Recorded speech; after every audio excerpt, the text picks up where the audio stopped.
Hello, everyone. Welcome to Zen and Fanfics. Today we are featuring part 2 of What If Female Deku Had Crocodile Features. The story is written by Anthony Tyler 9 on Wattpad. Before we start, please like and subscribe for more content. Now let's dive into the story. Izuku and Ochako were deep in their sleep when the mutagen above Ochako's head began to drip onto her face, slowly rousing her from her slumber. She opened her eyes to find a very concerning sight, as there was a weird fluid dropping from their ceiling's vent. It kept dripping on her face, causing her to rub at it before she shook it off and climbed out of the bed.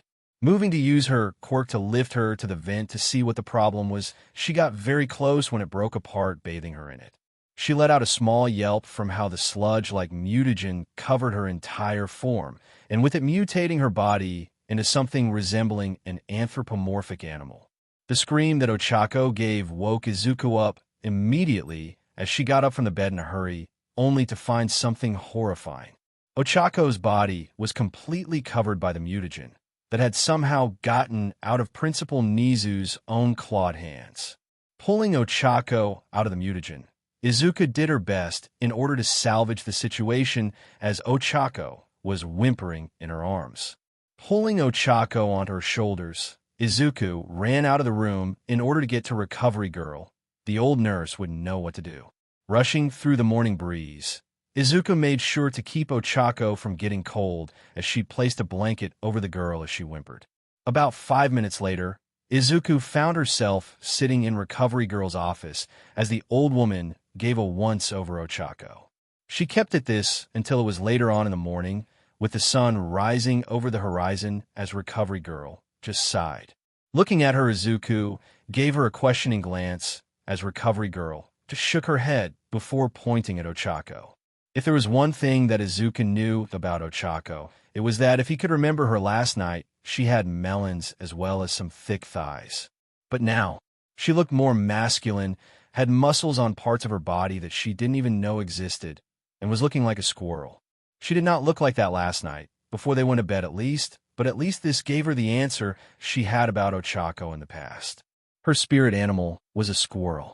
As the two returned back to their shared bedroom, considering the fact that they couldn't show Ochako to the rest of the class as of yet, Aizawa had come knocking on Ochako's door as the man had heard about what had happened to her from Recovery Girl. Izuku let him in on the pretense that he wouldn't inform the rest of the class until Ochako was comfortable with her new form as well as body. When he informed the two that they didn't need to come to school for the remainder of the week to get Ochako up to date with how to use her free limbs now, he left. "So, what do you think we should do now?" Ochako asked, her once appealing voice now a masculine baritone. "I don't know. I've never witnessed anyone else become a mutant from mutagen before," Izuku said, as her tail swished back and forth. "Well, we might as well lay down next to one another for the time being," Ochako said, as he now pulled Izuku into his exposed chest. Are you planning on doing anything?" Izuku asked, as Ochako placed his arms around Izuku's abdomen. "No, just want to get the sleep we didn't get earlier this morning," he said before falling asleep. Izuku just sat there with an expression border lining on exasperation. Ochako was taking to this very well, considering the fact that it took Izuku about a week and a half in order to get his working limbs under her control. She thought that Ochako would be at least somewhat concerned about what she would look like to the public. But the simple fact that Ochako seemingly wasn't worried in the slightest, that was very concerning for Izuku as she stewed on those thoughts until she felt something poking at her rear. Reaching an arm around her back to move the offending limb away from her rear, she felt something that really shouldn't belong on Ochako. A bulge was poking into her rear, and for some reason that bulge was really big, and for some reason, again, Izuku couldn't find it in her to actually care in the moment. The two remained within the other's grasp as Izuku stewed on the thoughts that Ochako's new form gave her new appendages that she might have not liked. Turning around to face Ochako's new face, she found that Ochako's sleeping face reminded her of a sleeping chipmunk who held their mouth closed with nuts. Placing her hand on Ochako's face, Izuku rubbed her cheek as Ochako subtly leaned into her touch. The two remained like this for a couple hours, before Izuku felt the strain of the last few hours catch up to her, causing her to slowly descend into the darkness of slumber. On the outside of her slumber, Ochako had soon woken up from her own slumber as he stretched his limbs. His tail curled up a bit as he looked at the sleeping form of Izuku before he realized his problematic bulge coming from his underwear. Looking at the sleeping form of Izuku, who decided to turn away from Ochako in that moment and placing her trust entirely on him. He then wrapped his arms around Izuku before a thought came to mind about the whole situation they were now in. I never actually minded being a guy for a major portion of the day. I guess I've always identified as a guy. Good thing to know, although I can now see what the guys deal with when a girl is near them. Ochako thought to herself as she felt Izuku rub her rear unconsciously on Ochako's bulge in her sleep. She's making it very hard to not take her right now before anyone gets back from school. Wait, what time is it? Ochako thought before pulling their phone. The time showed that it was nearing the end of the day, allowing Ochako the time to do what they wanted with Izuku before class ended. He thought about all the things he'd wanted to do with Izuku in the past and thought about the future. It was here that he ultimately decided to just say it and bite the proverbial bullet and see if Izuku reciprocated his advances regardless of being asleep. Lemon. Slowly but surely, Ochako started to wrap his arms around Izuku's sleeping form before his hands were dangerously close to Izuku's melons. Looking at Izuku's sleeping form, he then placed his palms underneath the slumbering girl's shirt before moving them upwards to her chest. His palms were now a hair's breadth away from her rising and falling chest as he then pushed them down. Once he got a fistful of her melons, he couldn't help but wonder how in the world they were so soft. When he was a girl, hers were much firmer. Doing some menstruations on her sleeping form, he watched Izuku's expression to see if there was anything he'd be doing wrong. He heard her whimper slightly before he heard her gasp slightly before she opened her eyes to stare at him. "Oh, Ochako, what are you doing?" Izuku asked, face red and looking aroused. This is a dream," Ochako asked, as if he didn't know what to say. "This is a dream. Well, I guess I've always wanted to see what it'd be like to do something like this with you before." Izuku muttered to herself.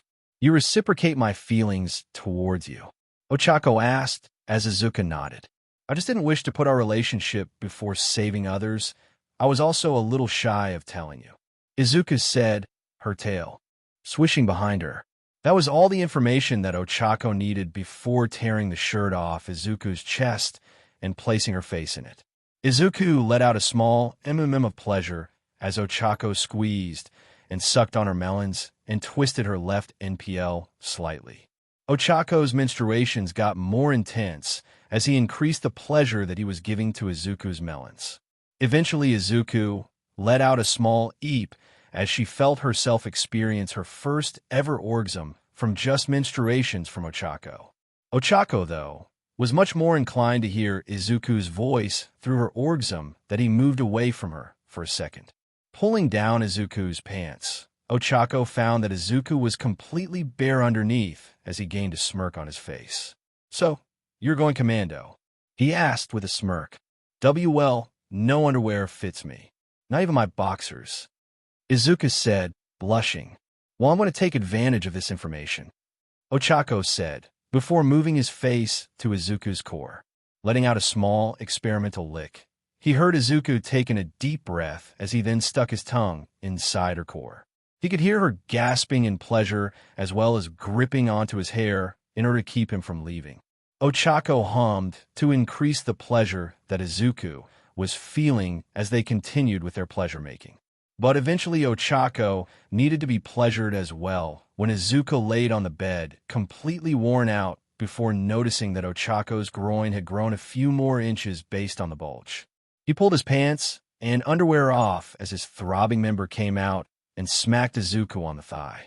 She crawled over to him after changing her positioning on the bed to where her face was just underneath it. She watched as the shadow loomed over her eyes as she opened her mouth, revealing her sharp teeth before taking the throbbing member in her mouth itself.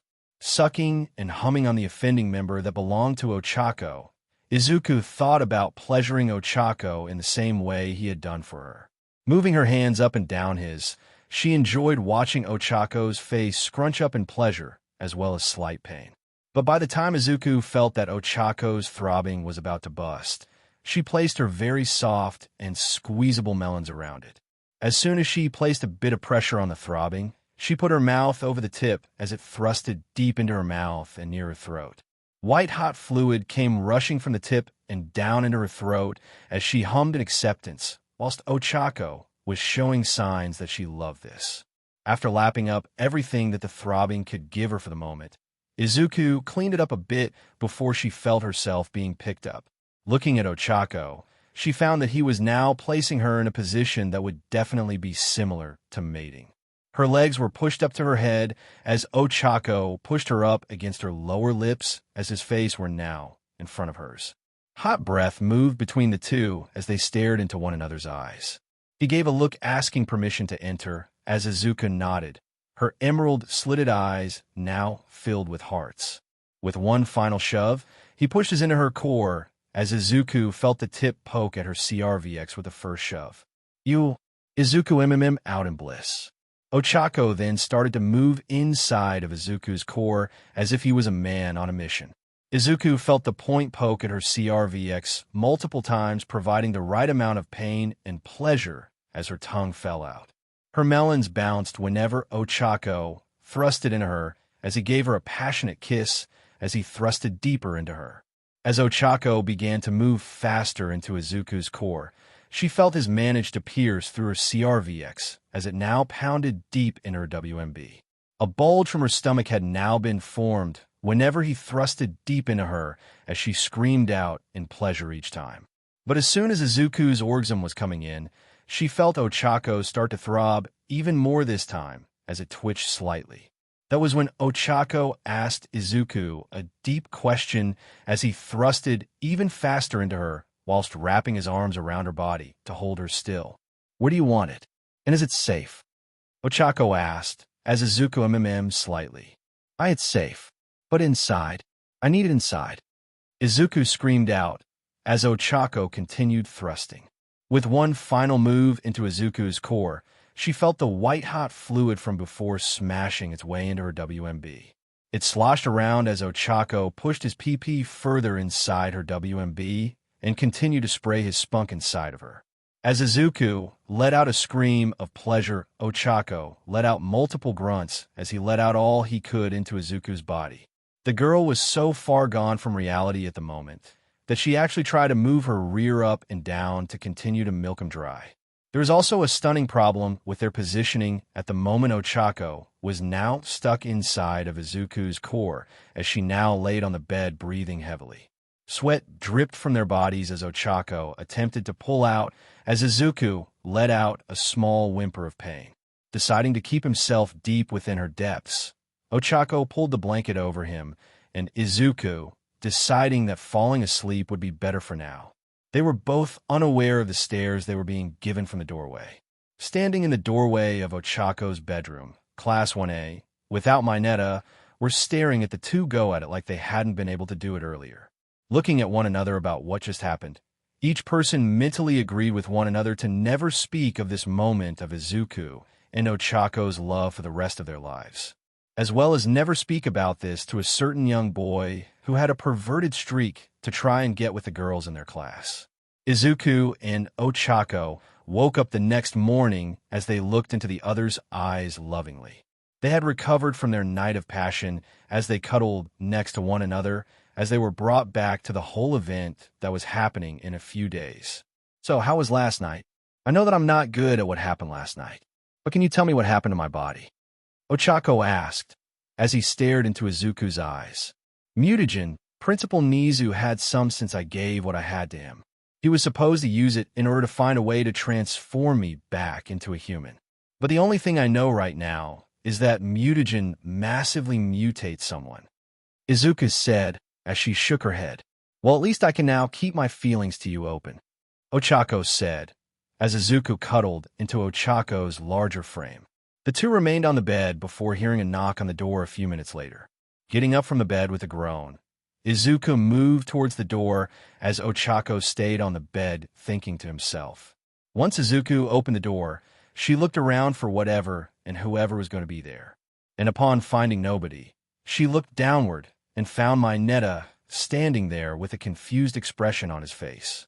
"What are you doing in Ochako-chan's room, Midoriya?" Mineta questioned, looking at her suspiciously. "I'm not dignifying you with an answer," Izuku said, slamming the door in the boy's face. "Hey, I just want to know what you two did last night." The boy cried as Izuku called back at the boy through the door. "You will never find out, Mineta-san. Just leave me and Uraraka-san alone," Izuku yelled through the door. Izuku was getting her clothes back on herself when she heard the sounds of Mineta screaming in the hallway and being dragged away by multiple people. Sighing in relief, Izuku looked over at Ochako before leaning over the squirrel's face and kissing him on the cheek and leaving the room. Entering the hallway, she began to walk all the way back to her dorm room. That was until she came face to chest with Aizawa, as the man looked down at Izuku with something akin to worry. "I came here because I heard a commotion, although from what it looks like I'm already too late," Aizawa said as Izuku nodded.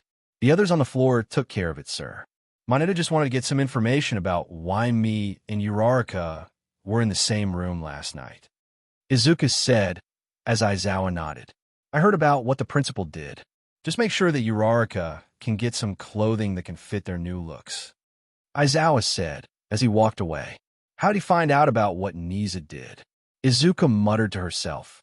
Entering the classroom of 1A, Izuku sat herself back down in the seat designated as hers from before she was kidnapped by the Shredder. She placed her hand on the desk as she let out a small trill from her tone as she sat back down in her seat. Pulling out some notebooks, she began to continue learning for the day as she looked at the front of the class.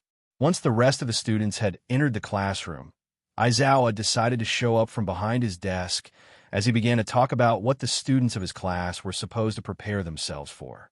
And as it turned out, they were preparing for the school festival, something that all grades do in order to bring in people from outside the school. There are many different events that each of the grades can do, ranging from whatever the hell Mineta was currently muttering about, to being in a play, and anything in between, so long as it wasn't even the slightest bit inappropriate. Most of the class, however, had decided to do a musical play where they do a couple songs for those around them to hear. Because of the whole school festival coming up pretty fast, the classes for each of the grades and courses were allowed to get released early. Izuku, however, noticed that this was her chance to find something that she'd never shown anyone aside from her mother before she became like how she is. By the time she entered the dorm buildings, she rushed up towards her bedroom, garnering the attention of her classmates for all but a moment, aside from Ochako, who chased her up the stairs.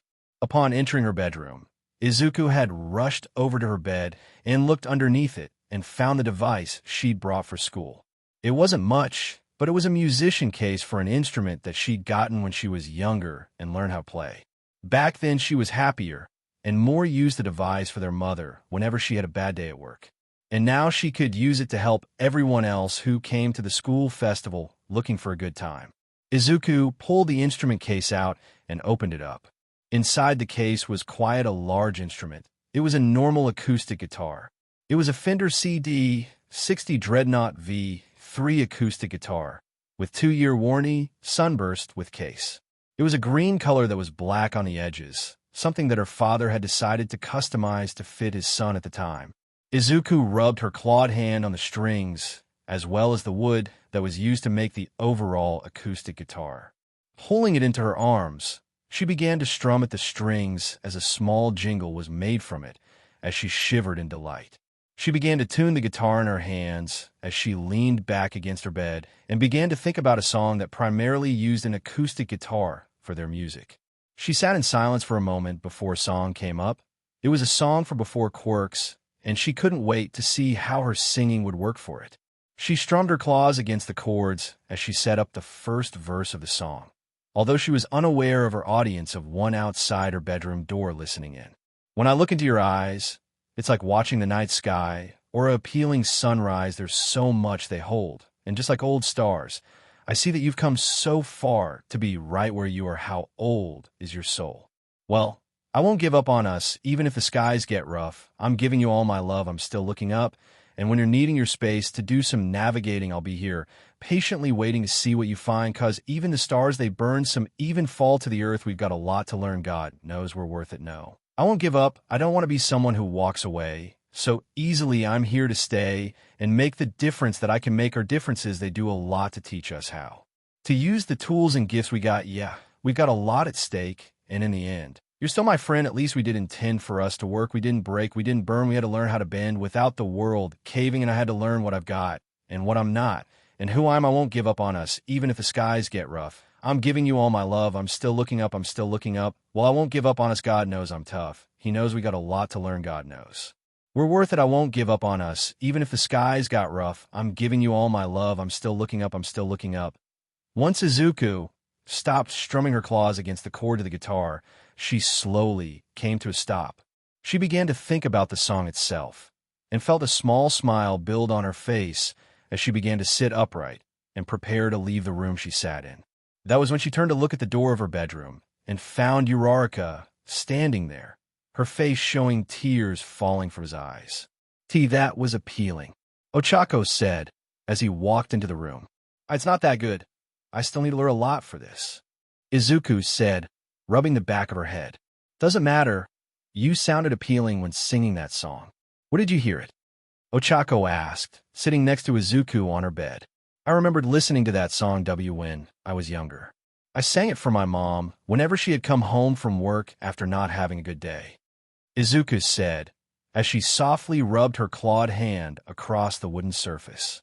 Well, I personally think that you sang it perfectly. What is the name of the song? Ochako questioned softly.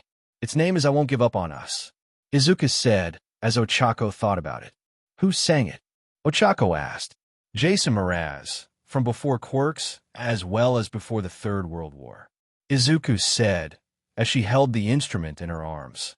Well, personally, I think you could be a runner-up for singing songs for our act, Ochako said as Izuku shook her head. I don't think I'm that good. Just have Jiro-san sing it, Izuku said as Ochako thought about it. Well, Jiro is a good singer. Last time I heard her sing was when us girls went to the karaoke building a few weeks ago, Ochako said as Izuku nodded. But you can be the backup singer for if Jiro isn't able to sing for us, Ochako said, smirking at Izuku. I'm not sure about that, but I can put up with it, Izuku said as she looked away. The two remained inside the bedroom, their audience outside of said bedroom, standing around as they looked at one another with a silent gaze. Jiro, however, had been standing there with her jaw essentially connecting itself to the floor. She'd never heard Midoriya sing like that before, much less believe that his voice could ever reach an octave like that. But now that he was a female, his octave could reach that high relatively easily. But at the same time, she'd sang for their mother as well, meaning that she was the perfect backup singer for if Jiro couldn't sing. Although, Jiro had to ask the question mentally, why did Midoriya never show anyone that she could sing earlier back when she was a boy? Pizan walked through the school halls as she prepared for her own event, something that she talked with Nizu earlier that week before the day was coming up. She had originally wanted to make something for Eri-chan, but thought against it as she let her class do that. Pizan had wanted to make this event something for herself and Ochako. Speaking of, she needed to come up with a different name for him since Ochako was a girl's name. It would take a while for her, so she needed to meet up with Ochako to come up with a new name for him. And when she arrived at the area where her little event she was going to hold was located, she found a small guitar sitting against the wall. Smiling at it, she walked over and picked it up, strumming her clawed fingers across the metal strings. She heard the appealing sounds coming from the instrument, just allowing herself to listen to its tune as she played it softly. She was so enthused with the sounds of the instrument, she never heard the sounds of small feet tapping the ground towards her. Turning her head as soon as she heard them stop pattering, she found Eri-chan leaping up at her, forcing her to drop the instrument softly and catch her. Eri-chan, what or why you doing here? Pizan asked as Eri hugged her. Deku, it's been so long. I thought you were dead. But then Mirio-kun said that why you were here again, Eri said, rubbing her cheek against Pizan's. I see. B, but what are you doing here exactly? Pizon asked, as Eri looked up at her. I heard you playing the G-guitar, Eri said, sounding the word out. Wow, you know that word by now. I'm impressed, Eri-chan. Pizon said, with a smile on her face. Sorry about that, Midoriya-kun. She just wanted to see you again. Mirio's voice called out from nearby. Pizon looked over in the area where the people would sit to listen in on whatever event was on as she blushed slightly. Looking away from Mirio, she paid more attention to Eri as the two moved from the area, and Pizon lifted the guitar with her. Walking back through the halls, she found herself standing near where Jiro was shown having troubles with her song notes. Need any help? Pizon asked as Jiro looked at her. Sure thing, Midoriya, Jiro said with a smile. What Chan need assistance with? Pizon asked with a smile. I need some help with sorting out my song notes. I feel as though it's going fine, but I just would like some pointers from someone who writes notes. Jiro said as Pizon nodded. Here, have this notebook. I don't use it anymore since it's been filled out. Look for what you need before you use it. I don't mind, Pizon said as Jiro opened the book. Multiple rows of stored information about quirks was shown to her. Looking at each quirk that she could find, she could see that they were neatly written and placed in brackets. She read a few more entries before finding the right number of notes that she needed to copy in order to make her song. And with a smile, she found herself looking at Pizon and Eri conversing. She is such a parent sometimes. Jiro chuckled before getting to work. Walking into her bedroom, Pizon looked around the place before pulling a case out from under her bed. Looking at it, she found that it was a guitar case that she softly rubbed her clawed hands on. A tear fell from her eye as she remembered who was the one to give this to her, remembering how he used to live with her mother. Where did you go, Dad? Pizon asked, more tears falling. You know where he went? A voice rang out in her head. I thought I got rid of that. Pizon grumbled. You can never get rid of me. After all, I am your inner darkness. The voice rang back at her. You won't see control my life ever again. It's your fault that I couldn't make any friends other than Kakin. Pizon said, whilst ignoring the voice. You will eventually lose yourself again, but only then will I be capable of revealing your true nature. The voice retorted, not until you realize that this is my body and I do what I want with it. Pizon growled to no one in particular. You will fall into the darkness. It's only a matter of time, Midoriya, Izuku. The voice rippled through Pizon's head, shaking her head at the weird voice in her head. Pizon settled her mind before pulling out the instrument, finding a small guitar that she prepared to use for her event. Lifting the instrument over her shoulder, she had the strap around her left shoulder as she smiled down at its decoration. Something she and her father had created when she was a little kid. I wish you were still here, Dad, Pizon said, with a few more tears falling from her eyes. Knock, knock. Who's there? Pizon asked as Ochako's voice rang through. It's me, Pizon. Ochako. The voice replied as Pizon opened the door. As Pizon opened the door, Ochako walked into the room, finding Pizon with a guitar hanging over her left shoulder, looking oddly confused. He looked into Pizon's slitted eyes before smiling at her and pulled her into a hug.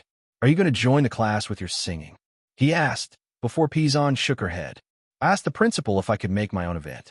He gave me permission to do so. I just want to sing a song for myself right now. Pizon said as Ochako nodded. Well, I will be there for when you sing. Ochako said as Pizon remembered something. Okay, we need to talk about something important. Pizon said as Ochako tilted his head. What is it? Is it something pertaining to us? Ochako asked as Pizon shook her head amusedly. Kind of. It pertains to how you're a man now, and you can't really keep your feminine name. Pizon said as Ochako thought about it. Well, what would you like to call me? Ochako asked, placing his head on Pizon's. I'd like a name for you that has something to do with rescue hero work, especially since that is where you wish to represent. Pizon said. What about Mamasuk? Pizon asked as Ochako thought about it. Combining two words meaning rescue or to protect. Ochako asked as Pizon blushed, looking away. It's what you wanted to be originally. A rescue hero. Pizon said, looking away. I think it'll do. Ochako said, rubbing his face against Pizan's. The two stayed like that as Pizan's tail moved around to wrap around Mamasuke's as they hugged one another tightly. Once they finished their hug, Pizan felt something bubbling in her stomach before she decided to go see if she was actually hungry. Leaving the room with her instrument and walking down the stairs before she felt the need to throw up. Running down the stairs, she rushed as fast as she could before running into Katsuki as the young man looks at her. He glared at her for a moment before noticing the growing green color in her expression before picking her up and rushing her to the bathroom. Knocking the bathroom door down and scaring the hell out of one of their classmates, he kicked them out of the way.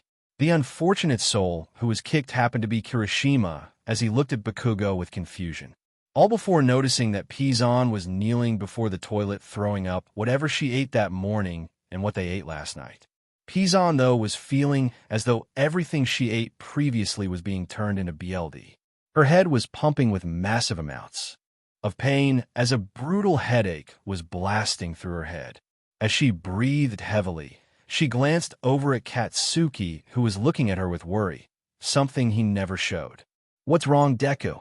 he asked, looking at her from the corner of his eye.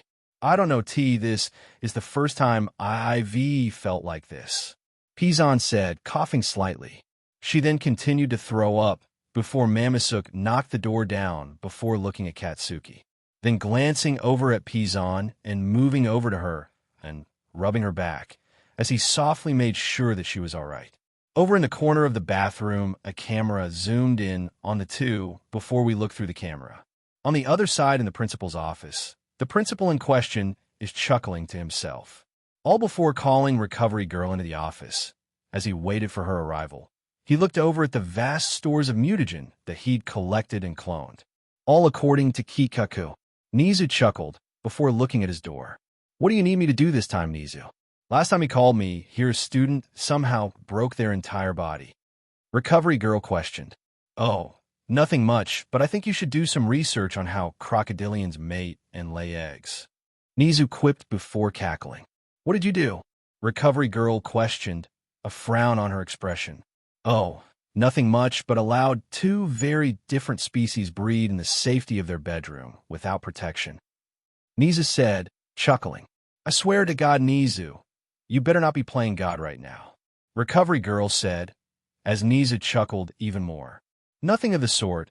I'm just rather curious about what happens to the clutch of eggs a crocodile would have if they were to mate with per se a squirrel," Nizu questioned, as Recovery Girl just stared at him blankly. "There is no way for a crocodile to even mate with a squirrel. Sure, the squirrel might have large TSDCLS, but that doesn't mean that they can breed with one another. The chances of that even happening are barely even a percentage, practically nil," Recovery Girl said. "Well, it appears as though Midogen and Ochako-chan, Pizan and Mamasuke have bred the other night, and Pizan had gotten a clutch of her own," Nizu said, as all the other teachers entered the room. The teachers watched Nizu's explanation as well as Recovery Girl as they all did one thing in unison. After Pizan had finished throwing up in the toilet, she glanced over her shoulder to see Bakugo and Kirishima staring at her. The two were just confused as to why Pizan was throwing up in the toilet, but Katsuki's face was slowly drawing upon a realization. "Deku, don't tell me." Katsuki's voice began a little worried. "Mito bro, are you alright?" Kirishima asked as Mamasuke rushed through the bathroom. "Pizan, are you alright?" Mamasuke called out as Pizan looked at him. "I don't know," Pizan said, before feeling her stomach gurgle, forcing her face towards the toilet again. She remained throwing up for the remainder of the time that Mamasuke had been in there with her as he softly rubbed her back. Pizan and Mamasuke had then left the bathroom a few minutes after she had finished clearing what was left of her stomach, only to find themselves staring down an entire class of students who looked at them with scrutiny. "You age high?" Pizan asked, her tail curled around her leg. "Deku, we need you to tell us, are you PRGNNT?" Bakugo asked bluntly. "Bakugo," Mamasuke growled as the blonde bomber glared at Izuku. "I don't know," Pizan said as Bakugo glared at Momo. "Ponytail, make a PRGNNCY test, then give it to Deku to use." He growled as Momo did exactly as she was told. I am fine. I'm just feeling a little sick is all. Pizan said, waving her hands around in the air. We are just making sure that you're all right. But please use this test in order to satiate our minds. Momo said, as Pizan nodded with a slumped form. She left the room in order to use the tester as everyone glared at Ochako/Mamasuk. They didn't give them a hard glare, but something that bordered on disappointment as Mamasuk just looked away. So, round cheeks. Mind telling us why Deku was acting like she had morning sickness? Bakugo growled out. What's it to you? You don't care about Pizan at all. And my name is Mamasuk in this state. Mamasuk growled back. I don't care, round cheeks. Just tell us what we need to know. Bakugo said, his voice raising. Why do you even care at all? You all are the ones who didn't care when they disappeared to America. Mamasuk said, glaring at each one of them. Ochako, we're just trying to figure out how to help. We've never had a situation like this. Momo said, try to de-escalate the situation. Against my better judgment, I side with Yairosven. What she is stating is that we merely wish to help, and we need all the information we need in order to see what to do next. Ida said, chopping his hand in the air. Guys, nothing is seriously wrong. Me and Pizan just had an interaction last night, and she's just feeling under the weather at the moment. It's nothing serious. Mamasuk said, as Bakugo shook his head. Deku never gets sick. Even after I blasted them with my quirk for over 10 years, would I do what I did back then again? No. But even still, I need to know what is wrong with Deku. They've never acted like this before. Bakugo said, looking at Mamasuk, you're entering our private life right now. Mamasuk said, his tail flaring out a bit in anger. Before anyone could further ask Mamasuk about the situation between the two, Pizan came out into the room with a pale expression. Multiple emotions were shown on her face, but at the same time, each one bordered on fear and, at the same time, acceptance. Pizan, are you all right? You look a little pale. Mamasuk said, as Pizan looked at him in the eye. She showed him the tester as he stared at the two little lines on the tester's results. The first was the control line, and the other was a full line in the test region. Pizan looked at Mamasuk, who was staring at her in shock. You might guess this, I is a early B birthday. Pizan asked, before the crowd erupted into chaos. After the whole class session of how to never have SEC without protection, Pizan just couldn't let the clutch within her body just be aborted, since she needed to make sure if she would lay eggs anyway. So she decided to hold onto the clutch without trying to end their lives before they could begin. Even if Bakugo was very against the idea of Deku having children already. Pizan continued throughout the day as though she were continuing to prepare for her part in the school festival. She practiced the song she wanted to sing, but every time she had sung it, it was missing something. Eventually, she found out what was missing for her song as she came up to Bakugo. The young man was in the middle of his own training for the school festival with the rest of their class as he noticed her standing at the door. Opening it, he found her rubbing her left arm with nervous intent as he groaned slightly before leaving the room and standing across from her. Do you want? Bakugo asked, as Pizan looked away before taking a deep breath. Do you think you can help me out with my song? Pizan asked, as Bakugo looked at her. Why do you think I would ever help you? Bakugo asked as Pizan sighed. I want to make the song I'm going to sing for Eri-chan, by the way, Pizan said, as Bakugo nodded. I know, he said as Pizan continued, but I'm missing an instrument in order to make the whole song work. Pizan said, as she looked at him specifically. What do you want me to help you with your little song?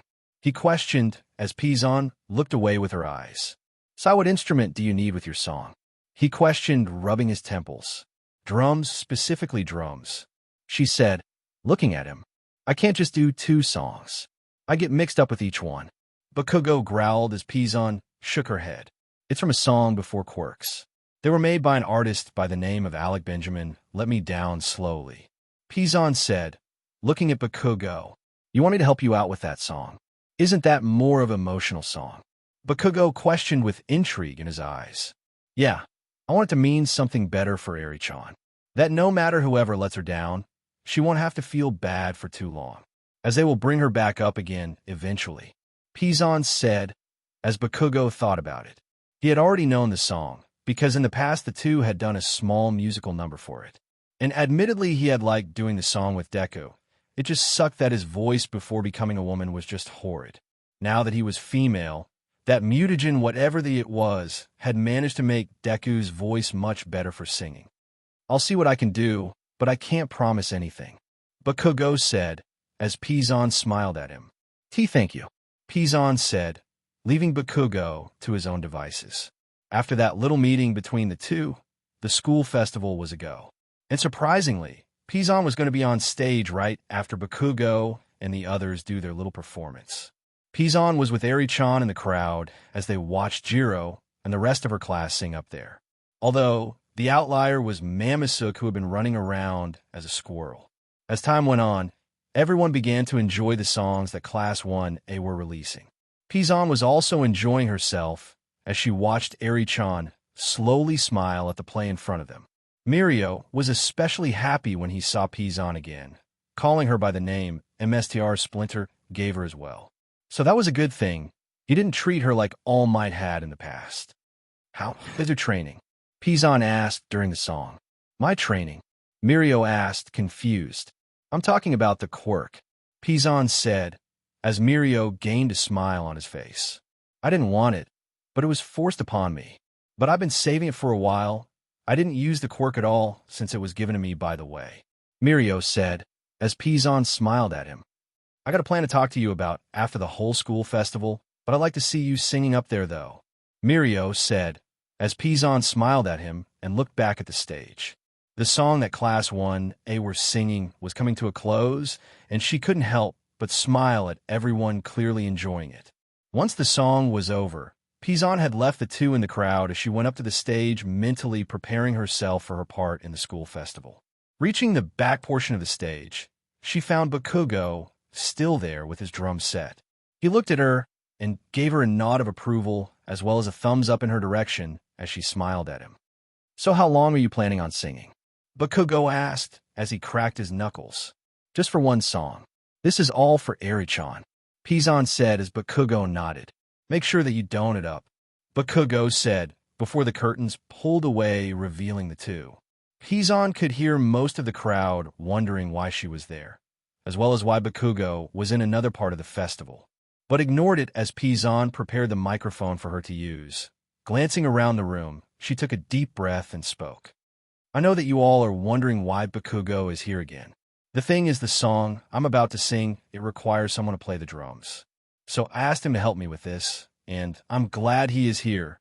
So without further ado, let's begin this part of the song, Pizan said with a sad smile. Guitar begins a small solo. Also play video here. This night is cold in the kingdom. I can feel you fade away, your steps keep me awake, don't cut me down. Throw me out, leave me here to waste. I once was a man with dignity and grace now. I'm slipping through the cracks of your cold embrace. So please, please could you find a way to let me down slowly? A little sympathy I hope you can show me if you want to go. Then I'll be so lonely if you leave me. Baby, let me down slowly, let me down. Down, let me down. Down, let me down. Down, let me down. Down, let me down if you want to go. Then I'll be so lonely if you're leaving me. Baby, let me down slowly, cold skin. On the tiles I'm walking down the corridor, and I know we haven't talked in a while. So I'm looking for an open door. Don't cut me down. Throw me out, leave me here to waste. I once was a man with dignity and grace. Now I'm slipping through the cracks of your cold embrace. So please, please could you find a way to let me down slowly? A little sympathy I hope you can show me if you want to go. Then I'll be so lonely if you leave me. Baby, let me down slowly, let me down. Down, let me down. Down, let me down. Down, let me down.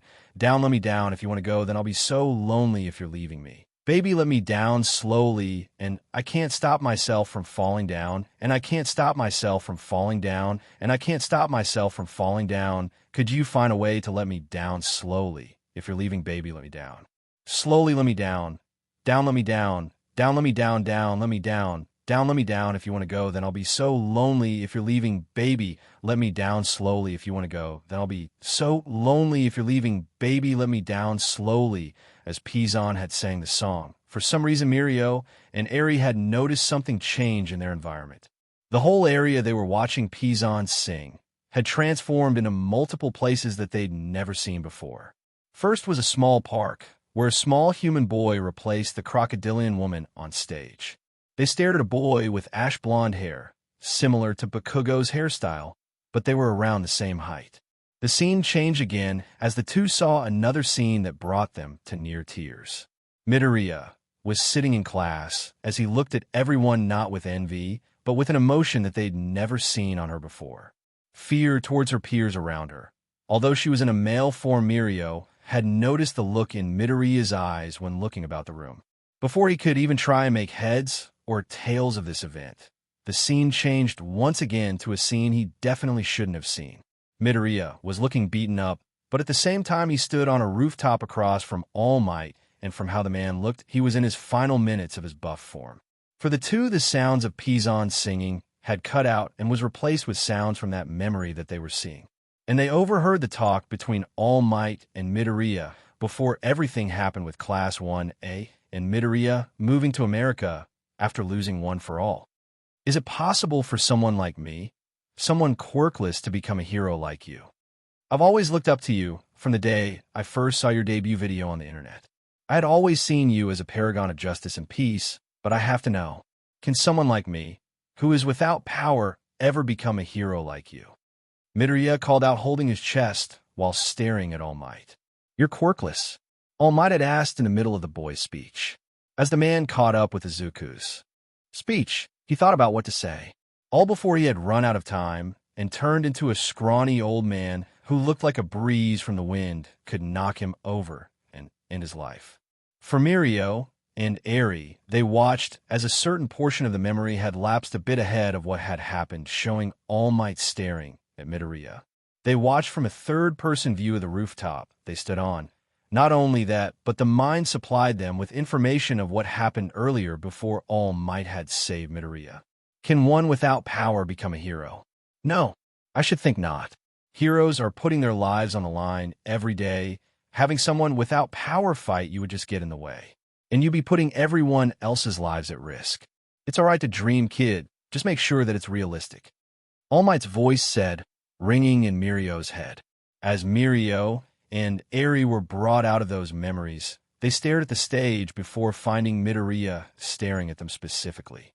Eri-chan had ignored those weird memories, thinking about talking to Pizon later on about whatever had happened. Mirio, though, he knew that he needed to talk to Midoriya far sooner than he originally intended. So as soon as he gave Eri-chan over to Tamaki in order to watch and see if Nijire could become the chosen idol for the CC clothes competition, he pulled Pizon into a nearby alley within one of the gyms. He stood across from Pizon, who looked at him in confusion. Midoriya, please don't tell me to change your name to Pizon. I just need to talk to the boy who you used to be for this. Mirio said, as Pizon nodded. What did you wish to know? Pizon asked. When you were singing, I saw weird flashes. Memories that definitely didn't belong to me, but rather you. Mirio said, as Pizon looked shocked. What did you see? Pizon asked, worried. I saw flashes of your past life before UA. Especially both your first meeting with All Might Sensei and with one Bakugo Katsuki. Mirio said, as his face hardened. Oh. Pizon said, her eyes dulling a bit. Don't get me wrong, what they both did to you was wrong in everything that I could ever stand for as a hero. Actually, it makes me wish that I had gotten to you and shown you off to Sir before his Mirio said as Pizon nodded. It actually makes sense as to why he was so angry with you. But anyway, do you want your quirk back? Mirio asked, as Pizon stared at him in complete shock. What? Are you lying about this? Is this a trick? Pizon asked, confused and very concerned. No, I'm asking if you want to have your quirk back. Once and for all. Mirio said, as he held out a hand with a cut on it BLD falling from the limb. But what about All Might? Pizon asked as she stared in his eyes. I don't need one for all. It would have made permeation very hard to control anyway. Not only that, but he tried to turn me into another version of himself. I'd rather stay with my quirk, thank you very much. Well, when I can get it back. Mirio said, with a smile. I don't know what to say. Are you sure? Pizon asked, looking at her senpai. I'm sure. Plus, I'm pretty sure that one for all prefer to stay with you anyway. After all, You were the last holder of it anyway. I would have died upon its first usage. Mirio said, with a smirk. She then cut her hand with a claw as she reached out for his own. Once their hands connected, Pizon felt the transfer happen before she could realize what was happening. And as soon as Mirio had smiled at her, he walked away, leaving her to stand there with a blank expression on her face. And her eyes were now glassy as her mind was pulled into the quirk once more. And standing all around her were the previous wielders of One for All. Nana Shimura, Yagi's vestige as well, fourth, third, second, Yoichi, and above those Banjo, who smirked at her as he pulled her into a hug. Yes, he gave it back. I just want to let you know, kid, when you get out of here, Black Whip will be at your disposal. Personally, for me, train with it as much as you can. All for One is ready to move, Banjo said, as Pizon stared at him for a second before placing a palm on her stomach. Don't worry, Ninth. We know about your little clutch. Just make sure that they don't die. Nana Shimura said, with a smile on her face. Ninth, you are and will always be the final user of our quirk, Yoichi said, with a sad smile on his face. Pizon was in the middle of her sleep when she felt something contract in her stomach. Immediately waking up from her slumber, she felt her instincts tell her to leave the room. As she moved throughout the dorms, she eventually found a small area outside. Walking over to it, she found a large portion of the grounds were transformed into a miniature desert. As she moved over to the large pile of sand that just so happened to be sitting out in the open outside of the dorms in the backyard, she began to dig. Once she got a hole deep enough, she began to feel her stomach contracting even more as she practically yanked her panties off. Yes, she ran outside in her underwear. As she felt her core contracting more and more, she felt something slide from her WMB and down from it and towards her lower lips. She bit her lip in pain as she pushed as hard as she could before hearing a soft plot on the ground beneath her. Staring at the item in confusion, she then suddenly realized that she'd been fertilized earlier that month. Well, I guess I don't really have to worry about Jesus, Pizon muttered before screaming out in pain as more eggs popped out of her lower lips. Hearing the soft pattering of the eggs being buried in the sand beneath her, she suddenly felt as though how she had been filled earlier on in the month was now empty. Climbing out of the sand, she immediately let her instincts have her cover up the little clutch of eggs. She eventually filled up the not-too-deep hole with sand in order to keep them nice and warm and lay down on it. She breathed heavily as her chest rose and fell. She placed her panties back on before sitting upright and taking a look around the area. Finding nobody in the area, she left to go put on some pajama pants on as fast as she could and come back to the sandy pile. By the time she had returned, she found nothing nearby as she laid back down on the ground once more. Her eyes stayed open as she entered a state of hibernation in order to protect her clutch of eggs. And as she fell asleep, she was unaware of the people who were outside gathering around her sleeping form.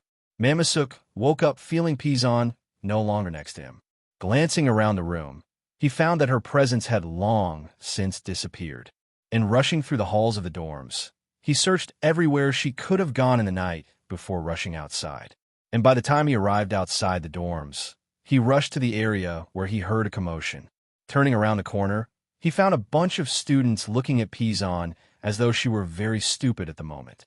They were throwing hateful comments over at her and poking her with a stick as her eyes remained wide open but not making a single movement. Do you know how long she's been like this? One student asked. I don't know, but she's clearly protecting whatever's underneath. Another student said, their haughty attitude reminding Mamasuk of their name. Monoma, can you please get away from my girlfriend? Mamasuk growled as his bushy tail lashed side to side. Oh, the great 1A. How great of you. To show yourself now of all times. You all must really be stupid if one of you is laying on the sand as though you're protecting something. Monoma said haughtily. That's because she is. Mamasuk said with a very angered expression. Oh, and what does Pizon have to protect? Monoma asked as Mamasuk got in his face anger palpable. Our children. Mamasuk growled before punching the young man in the face. F what? The other students called out. She wasn't PRGNNT at the school festival. The other students all called out. She was holding eggs in her body. What more do you all want to know? Get out of here. Mamasuk practically screamed at them all. Once they were all gone, Mamasuk watched as Pizon's body language had lost their tense appearance. He sat down next to Pizon as he rubbed her head with her moving her head slightly to accept the attention he gave her. It wasn't much longer before their classmates came outside to see them both in the sand together. Hey, Mamasuk, what's going on with Pizon? Mina asked, curious. She's protecting our clutch. Mamasuk said, oh, your parents already. Won't that be really hard to pay attention in class due to how you both are trying to protect those eggs? Yaoyorozu asked, concerned. I can get Pizon her classwork. She can sit here and protect her children. Mamasuk said, as Pizon noticeably moved slightly. Off in the distance from the group of students, Nizu stood, waiting for most of them to leave. He wanted to make sure that Pizon was able to get to classes by moving her eggs into a safer area. The principal knew that the other students would most definitely attempt to take away Pizon's eggs or destroy them due to jealousy. So as soon as all the students in the area moved to head to class, he came out of his hiding spot before Pizon had taken note of his presence. She glared at him with her slitted eye as he stood just an arm's distance from her. The two glared at one another, one predator to another, Pizon growling lowly at him as he shook his head and sat down on the edge of the sandbed. Don't worry, I don't plan on eating your eggs. I was coming here to give you a suggestion, Nizu said, as Pizon glared at him harder. You don't need to answer, but I can keep your eggs safe inside my office. All I would need is your permission. It's warmer in there considering how it's the beginning of winter, Nizu said, as Pizon's eyes became far less of a glare and more of a worried expression. I don't plan on giving them to any of the other staff, as well as students, and I will protect them as though they were my very own eggs if I could produce eggs, Nizu said, as Pizon slowly moved out of her hibernated state. Why you promise T to not eat them? Pizon asked, her voice meek. I promise on my life, Nizu said, as Pizon stood upright after a small amount of time passed. Oh yeah, I had a dream yesterday, Pizon said, as Nizu listened to her. What was this dream about? Nizu asked, as he dug up her little den. A previous wielder of One for All, Pizon said, as Nizu stopped moving. Who is it? He asked, suddenly serious. He called himself Banjo, Daigoro Banjo, pro-hero lariat, and he said that I'd be manifesting his quirk, Black Whip, soon. I just don't know when, Pizon said, as she yawned a little. Well then, make sure that if it does manifest during heroic informatics today, that you keep your emotions level. You don't want to needlessly hurt your classmates, Nizu said, collecting the eggs and placing sand around them. Hey, are you sure, T, that you won't eat them? Pizon asked, as Nizu nodded. Do not worry, I will protect them with my life, Nizu said as Pizon nodded. As she walked away, Nizu could only smirk in happiness. He finally had the clutch from a student. He could now place them on the path to become heroes that he could easily control from how their parents raised them. He walked away with a very sinister smile on his face. He may be a predator that eats eggs sometimes, but he wouldn't kill his students' children. He was a hero after all. With Pizon, she had entered the classroom of Class 1A and sat down in her seat. Aizawa had noticed her being late to class and knew about her protecting her clutch of eggs earlier in the day and left it alone. Why she was here now, though, did concern him slightly, but decided to not pay much attention to it. He went on to tell the class about how they were going to be doing some quirk training in order to prepare them for the next event for school. He wouldn't inform them about what it was yet, but he would tell them on the day that it happens. And as they all left the classroom to prepare for class, Pizon followed after the girls with Mamasuk was nearby. After the whole creation of her eggs, Mamasuk had been extremely close to Pizon as he made sure that she was all right. Even when Pizon informed Mamasuk that Nizu was looking over their clutch of eggs, he questioned if the stoat wasn't going to eat their children. He was very wary. The principal was not one to be trifled with, especially with him being the smartest animal on the planet. When Pizon finally managed to assure Mamasuk about how Nizu wouldn't kill their clutch of eggs, he backed off and went into the boys' changing room to prepare. Pizon entered the changing room for the girls as she prepared her hero costume that had been adjusted to fit her new body. After putting the dark green suit on herself, she couldn't help but trill at how good her curves were pronounced. I don't know why I didn't look myself in the mirror for a bit as a man. I look good in this. Pizon muttered to herself, grabbing her rear a little. But the suit is a little tight in the chest area. She complained a little. This garnered some attention from the girls, who took note of how the torso of her suit was just struggling to keep her larger chest inside. You might want to get a redraw on your suit done, Midoriya-san, said, as Pizon looked at her. Yeah, I'll go see Hatsum-san for that, Pizon said, grumbling about her hero's suit being too tight. Replacing her suit with just a gym uniform, she walked with the other girls and linked back up with Mamasuke. Once that was done, the class arrived at the training field that the class was going to use in order to train their quirks. Aizawa informed the class that for the next hour and a half that the time used here could be used to increase their control with their quirks. He did give Pizon a glance before noticing the very angered expression on her face as she stared at her classmates' hero suits. Sighing to himself, he walked over to a nearby tree and just plopped himself on the ground and fell asleep. He was too tired to deal with a very pissed-off crocodile woman, and he will be damned if he attempted to help her right now. It was only an hour into the training that Pizon realized something off about One for All. The way she was using it was normal. She increased the percentage of One for All as high as it could go. But for some reason, she was able to use far more power than she could before she was mutated. Before, she could only use around 25%, and that was at the maximum. And she used that against Overhaul. And with the assistance of Eri-chan, she was capable of using 100% consistently, since the girl's quirk could rewind any damage dealt to her own body. Not to mention she was a guy before, so her being female shouldn't have made her able to use 10% more power. And then it happened, as she was experiencing a large anger. Strike black tendrils lashed out around the area.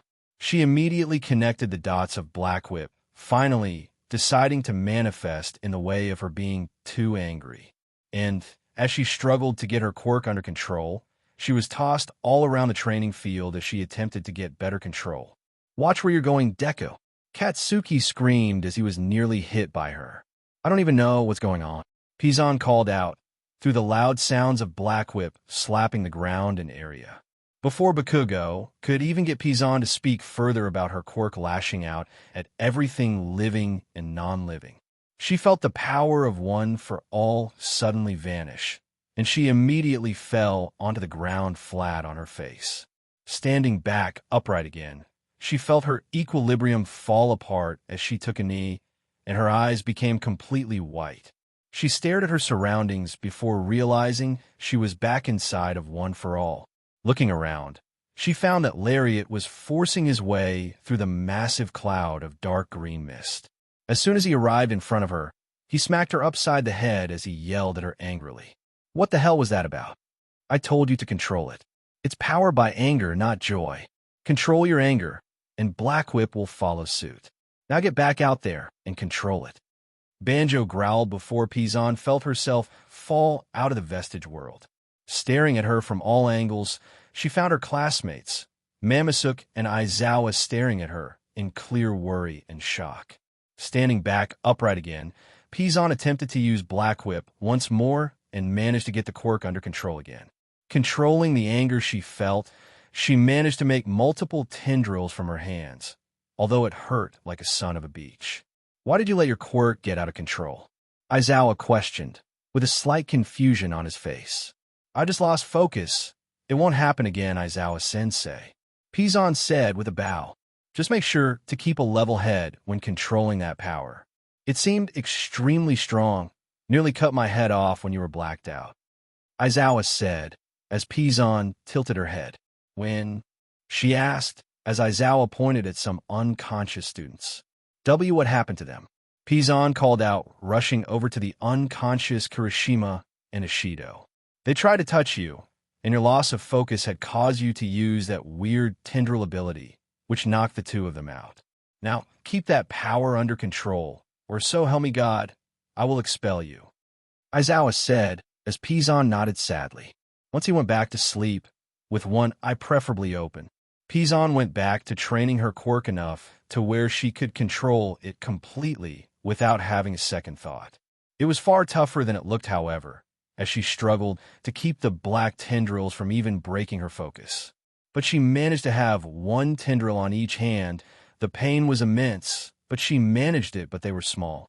Only time would tell if she would be capable of utilizing Black Whip enough to where she could project multiple tendrils. MSTR Splinter stood between the enemies that had faced off against him. The Krong were a group of foes who had fought his sons in the past many times. Huffing to himself as he turned to the next person who he had not expected to work with these aliens. Shredder had stood there with his arms folded across his chest, his armor looking as though it were intimidating. The Rat MSTR had entered a combat stance as he stared at both opponents, both with their own intimidation factors. While Orikisaki was more intimidating due to his brutal fighting style, the Krong were only dangerous whilst in numbers.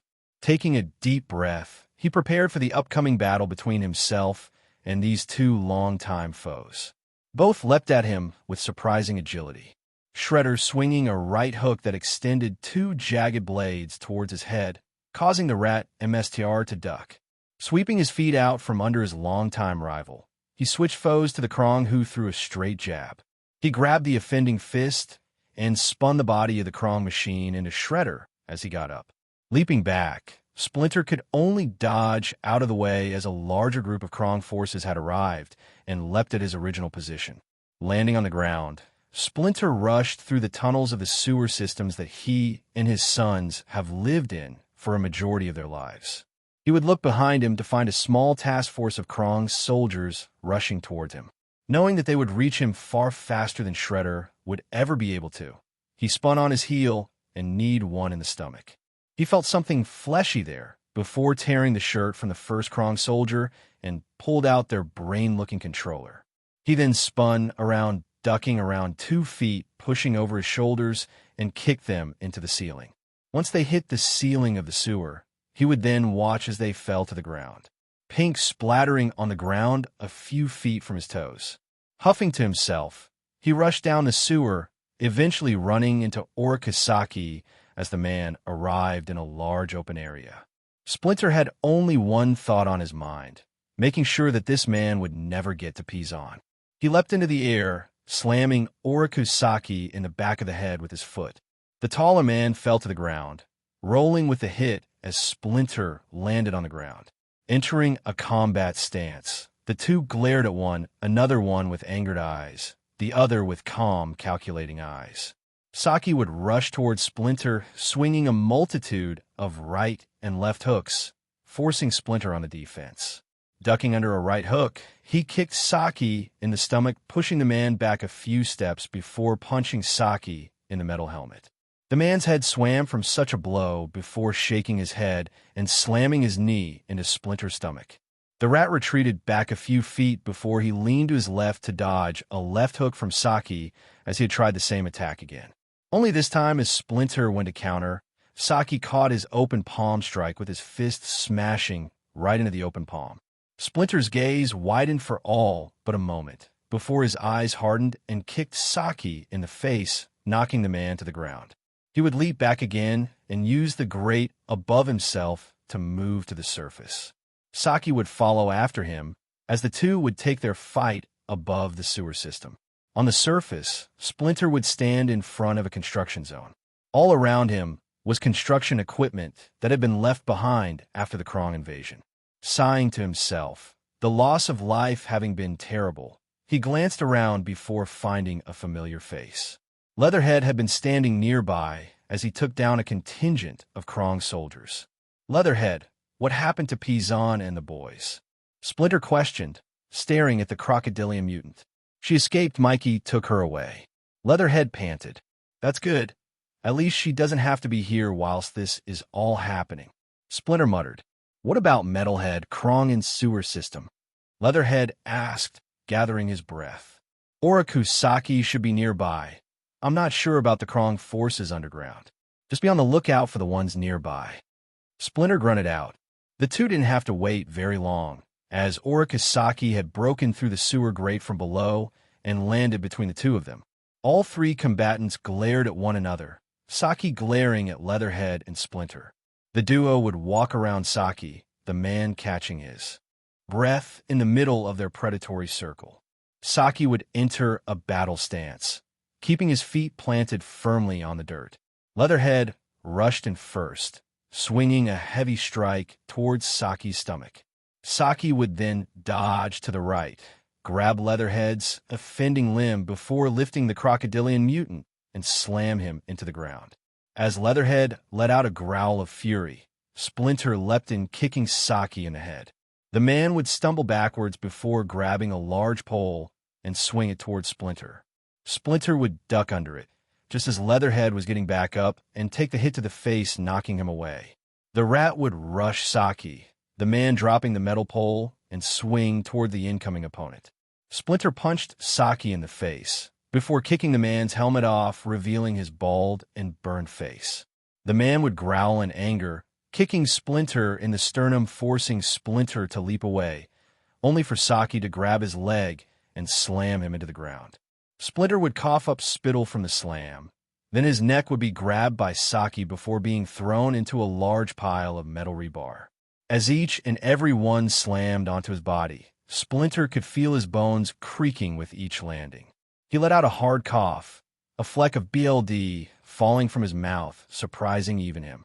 But as Saki was closing in on him from a few feet away, Splinter could see Leatherhead looming over the man dangerously. Saki would notice the presence behind himself and would turn around, only to be bitten on the midsection. 3,700 pounds per square inch would be inflicted on his stomach and armor. The metal creaked and groaned, but held firm against Leatherhead's attack. But that wouldn't save Saki for long, as Leatherhead began to swing his head left and right. Then he would slam Saki into the ground multiple times. Saki would cough up BLD from this attack before getting serious, punching Leatherhead in the face. The attack was so strong that Leatherhead was forced to let go of Saki. The crocodilian mutant would stumble backwards before sweeping his tail at Saki, who leapt over it. His fist would embed itself into Leatherhead's face. BLD squirted in the air as Leatherhead let out a scream of pain before a snapping sound was heard. Within a few moments further, Splinter would swear he heard a body hit the ground hard. He would look up from his position on the ground and stare on in shock. Shredder/Saki stood over Leatherhead's body, his form unmoving, but his head had two distinct holes in the eyes.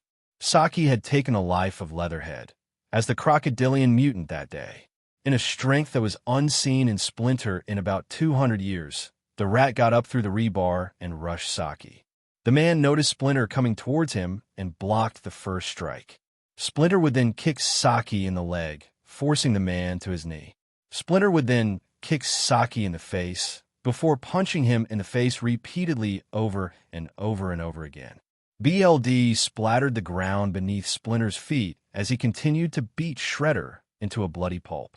Stepping away from the beaten and bloody Orikisaki, Splinter would take in his surroundings, the man doing everything he could in order to make sure that everything was all right. He glanced over at Leatherhead before beginning to dig a grave for the lumbering giant. A stray tear fell from his eye as he dug the grave, yet another life that could have been prevented from meeting its end. Looking over at Saki, Splinter could only see his dead wife's body on the ground in the burning blaze. His wife's face of complete terror and fear written on her expression as she tried to stay alive, BLD seeping onto the ground. As the images continued to reveal themselves, the rat couldn't see properly enough to see Saki getting up from the ground. As Splinter was having a relapse into the fear of losing someone once again, Saki would take in Splinter's expression. Looking over at Leatherhead, he gained a terrifying smile on his face, one that if Splinter was paying attention to him, he'd remember for the rest of his life.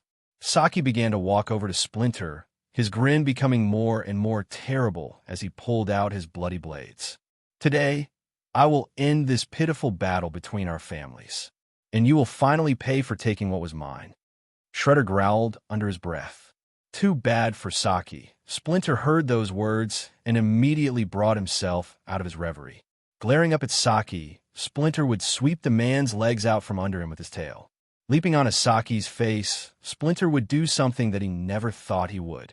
He bit down on Saki's throat and was tearing it open, piece by tiny piece. Saki would let out screams of pain that turned into gurgles of agony. Splinter wouldn't even stop until Saki would let out his final breath of air. The rat continuing to eat the man who had just kept on taking everything from everyone and making it the world's problem. The man lost his father due to the man being evil, and he went down the same path. Only this time, Splinter wasn't sparing him from any kind of issues. He was giving the man the death he deserved. If anything, Splinter believed that Saki deserved to stay in prison until the day he died. Once all that was left of Saki was bones, Splinter would look at his bloody and dirty cloak and moved near the sewer water. He'd bathed in it many times in the past, not even caring about how unclean it could be on him, but he would take anything at this moment. Beaten, exhausted, and tired, Splinter would re-enter the sewers in search for his sons. He would find them defeating what he believed to be the final Krong soldier within their home. Splinter would smile at them all before the sound of a plasma bolt struck through his chest. Asterisk cough. Asterisk W where? Splinter would question before a plasma bolt blasted through his head. Faya there. All four turtles would scream in shock and fear. Hours after the death of MSTR Splinter, Leonardo can be seen standing before the grave that they buried their late father. The rain fell from the sky harder than what was thought to be normal for them as they stared at the sword with a black mask hanging from the handle. The wind pushed the mask in the air as they stared down at the weapon that belonged to Splinter. Leo could hear the sounds of Mikey and Donnie sobbing with one another not too far away from the grave as Raphael walked to him. He folded his arms over his chest as he glared at the gravesite of their late father. Raph would stare at the grave before glancing over at Leo with nothing more than a concerned expression. You're going to go after the Krong, aren't you? Raph questioned. Yeah, we need to make sure that MSTR Splinter didn't die for nothing. What do we know about Pizon's location as well as what she's doing at the moment? Leo questioned. Pizon has returned back to Japan. Mikey made sure of that. Raph explained before continuing. Her last known location was Mizutefu General Airport. Raph finished. That's good. At least she is safe from Shredder and the Krong. If they found out her location, it would only be a matter of time before she would be found. Leo said, as he stared at the grave still. Do you all remember what it was like when Dad protected us from the crocodiles in the sewers when we were babies? Mikey asked, looking to his brothers. Yeah, he was so protective of us at the time. It was as though he wanted nothing more than to kill the croc, all on his own. Donnie said, a small smile appearing on his face. But now that he's dead, we need to step up. Raph stated, looking to the duo. How? He was the one we could rely on when it came down to when we couldn't defeat someone who was too strong. Mikey questioned. We train ourselves, become so strong that we can't be defeated. Leo stated, looking off into the distance. Hey, are you saying what I think you're saying? Donnie questioned, placing a palm on Leo's shoulder. Yeah, turtles were retreating, leaving New York in order to become stronger, and I personally think that I know a place we could go. Leo said, looking at a small map he pulled out. His green finger pointed at a certain location just across the ocean from Japan. Mikey and Raph would look at the location before glancing over at Leo with confusion. Donnie, though, was the one who recognized the place. Beijing was the capital of China. But that provided the one question on his mind. Why would Leo want to go there of all places? Why would we go there? What's ready for us there? Mikey asked, looking to Leo. Because it's where Splinter's old friend lives. Either that, or they know about where Splinter's old friend currently resides. After all, he was the one who helped Splinter get to the USA. Leo stated, looking away from his brothers. Each of the brothers nodded at one another, and they would leave Splinter's grave. Walking away from the graveyard, the brothers would retreat into the sewers. As they were leaving the area, someone else appeared outside the graveyard and walked over to the grave belonging to Splinter. She had short hair and pale skin, but she wore Foot Clan clothing/attire. She knelt down in front of the gravesite before putting a picture leaning against the weapon. She would stand back upright once more before bowing to the blade of her real father. As soon as her mission was complete, she leapt away from the area, making sure to make the Foot Clan be what the Hamato clan was supposed to be. As soon as she left the graveyard, she stood before her allies. The rest of the Foot Clan were staring up at her as the young woman pulled her mask down to reveal her mouth. Looking to each and every Foot Clan ninja, she took a deep breath to speak to them. I know that you all are confused as to why I came to this graveyard. My father is not Oroku Saki. It was Hamato Yoshi Oroku Saki kidnapped me as a child. But since I was raised as a Foot Clan ninja, I will make sure that we are looked at in the same manner as the Hamato clan. If you all have any kind of rebuttal or retort to this, you can all choose to leave. The young woman said, glaring at each of her soldiers. None of them spoke up, and when the young woman nodded at them, she led them all away from the grave. As she disappeared into the night, the Foot Clan soldiers disappearing after her, a gust of wind pushed the black mask away from the blade. The mask slowly but surely making its way towards the direction of the sewers, where a hand broke free from the ground, grabbing the mask. About a few months have passed since Leo and the other turtles had fled from America and into the urban environment of China. They had been on the run ever since Shredder had been killed by their father and their father being killed by the Krong. They still felt sad about the death of their father and MSTR in martial arts. The way Splinter was killed was not something that they were all prepared for. They hadn't even expected that their father and everything but BLD would be killed in front of them. But that didn't explain why they were over in China at the moment. They had spent the last few years since the loss of New York to the Krong in order to increase their skills. Leo had become a far better leader. Donnie became an expert in mechanics and programming. Mikey was more unpredictable, and Raph was far more mellowed out. Raph was still prone to anger spats, but that was due to how many boys were within their group.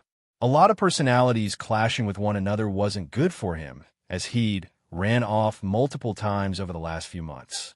But after getting over his overarching hatred of how weak they all were, they had made a decision after finding Splinter's old friend.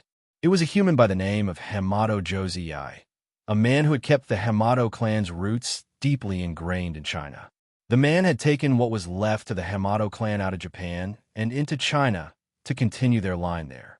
The fact that the man was very accepting of their presence due to quirks had been a boon for the turtles. They had been trained by the man in every form of martial art that was known to man, seeing as the man spent the time to learn all of them. With their training complete, the boys needed to make a name for themselves in a portion of the world on their own. This would be the greatest form of them becoming men yet. They won't be having allies to assist them from the shadows. Their brothers won't be there to help. Each turtle will be alone in their quadrant of the world that they need to keep an eye on from the Foot Clan. They knew that Karai wasn't one to keep the Foot Clan in a single spot for long, especially since it would only be a matter of time before she'd be overthrown. The fact that from what their intel gave them about how she's been controlling the Foot was a miracle. She had been the leader for a few months, giving the Foot a second chance to become good, and they had mostly listened to her rules and regulations. It was only a matter of time before they disobeyed. Now, though, they were making claims of certain territories all over the world. They were searching for a way to end the Hamato clan now. It was up to the turtles to keep them from finding the last bastion of the Hamato clan left. So Leo decided to make the decision that each turtle will be in charge of their own life and how they live it. I know that each of you have something to give, but I will not be your leader anymore. MSTR Splinter was the one true leader of our group. Leo said, as each turtle looked at him. What are you talking about, Leo? Mikey asked, concerned. I mean that we all need to go out on our own and make a clan of our own to combat the Foot Clan. Leo said, his tone grave. I'm sure that we can take out the Foot together. Raph said, as Leo shook his head. They've made their marks all over China, Asia, Europe, and more. We need to keep their numbers thinned out if we are to make sure they can't come back. Leo said with a low tone. So how are we going to divvy out the whole place? Donnie questioned, looking confused. Donnie, I think you should stay near metropolitan areas. They will be the perfect place for you to blend in with the shadows, especially since you're great with mechanics and programming. Leo said as Donnie nodded. That means I'll be heading back to the United States. Donnie surmised as Leo nodded. Mikey, you should stick to the South. Probably South America and Africa. You'll bond with the animals far better than any of us could. Leo said, arms folded. Okay, but what about you and Raph? Mikey questioned. I'll take the rugged landscapes of northern Russia and Europe. Raph will take Japan and China. Leo said, with a grim tone. Why do I have to go to Japan? Doesn't Pizon have that place under her control? Raph questioned. You seem to forget that he was a 15-year-old when he came to us. Leo said, with a neutral expression. Correction, she is 15 and probably turning 16. Donnie said, with a finger in the air. Fine, anyway the Foot Clan have been making another foothold in Japan. I need you to be there to make sure that they don't try and kidnap Pizon again. Leo said, looking to Raphael. All right, I don't see why I shouldn't head there anyway. I can see if they have some good pizza anyway. Raph said, cracking his neck. All right, now that we have a plan of action, I think we should head out immediately. That way we can take on the Foot with a surprise. Leo stated with a smirk. Raphael sat in the loading bay of the plane he'd managed to climb into. He scoffed to himself as he ate some of the food from the other suitcases inside the holding bay. Climbing back down towards the plane's wheel docking bay, he watched as the water below became a large expanse. Smirking to himself, he watched as the plane started to descend from the sky. The sun was slowly beginning to rise over the distance, Mt. Fuji blocking it somewhat. Smiling to himself, he thought about paying Pizon a visit in order to see how she was doing. Thinking against this, however, he shook his head and leapt from the plane. The wind wrapped at his body, the fall towards the ocean water below becoming a smaller and smaller distance. He smashed through the water with a massive splash and began to swim towards the nearest sewer system. Climbing through the sewer grate, he closed it once again as he began to swim further through the place. Once out of the water, he decided to transform one of the open areas within the sewer into a base of operations.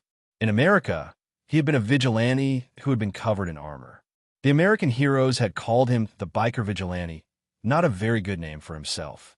But at the same time, it allowed them to know when he was moving throughout New York during a time when he was pissed. It was nice for him to express himself when in that personality. Thinking back on it, though, he nearly gotten his brother killed when donning the whole suit and armor. So he thought against using it here, since it might place some of his allies here in danger of being targeted. Once he cleared out the large area, he then transformed it into a training area for him to increase his base strength. He gathered a lot of broken materials and weapons that he could utilize. Covering himself in dark clothing that blocked anyone from seeing who he was, he donned a new name. His clothing was nothing more than a black overcoat with duct tape covering his joints. On his head was a fedora that blocked those from seeing his eyes and mouth. He left the safety of his sewer and took off into the streets of Japan. After searching around for a few hours, he soon found out that he was conveniently based in Tokyo. It wasn't too far away from Pizon's current location of UA High School, based off Donnie's tracking of her turtle phone. Thinking about it, he moved towards where UA's location within Japan was. He wouldn't enter the territory of the place, just far enough where he could find Pizon and her friends. After seeing her in action, he promised himself that he'd just keep an eye on her from the alleys and shadows like a ninja would.